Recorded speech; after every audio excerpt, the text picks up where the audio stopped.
నమస్కారం. నా పేరు మేఘనా సౌమ్య. నేను 7వ తరగతి చదువుతున్నాను. ఈరోజు నేను కవులు శతకాల గురించి చెప్పబోతున్నాను.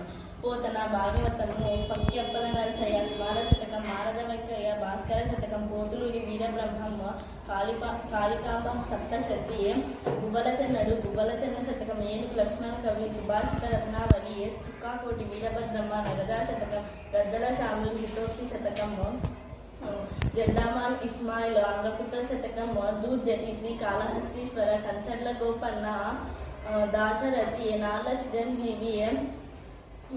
చిరంజీవి, తెలుగుపూలు శతకం, శ్రీ మువ్వ శతకం, పాల్పూరికి సోమనాథుడు, వృషాధిప శతకం, నృసింహ కవి, కృష్ణ శతకం, బమ్మెర పోతన్న, నారాయణ శతకం, కవి చౌడప్ప శతకం, కాసుల పురుషోత్తముడు, ఆంధ్రనాయక శతకం, శేషప్ప కవి నరసింహ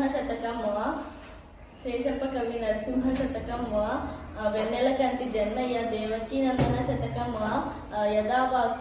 యదావాకు అన్నమయ్య, సర్వేశ్వర శతకం, తాళ్లపాక అన్నమయ్య, వెంకటేశ్వర శతకం, భర్తృహరి, సుభాషిత త్రిశతి, గురుజాడ అప్పారావు, సత్యవతి శతకం, దుబ్బూరి రామిరెడ్డి, మాతృశతకం, నార్ల వెంకటేశ్వరరావు, నార్లవారి మాట శతకం,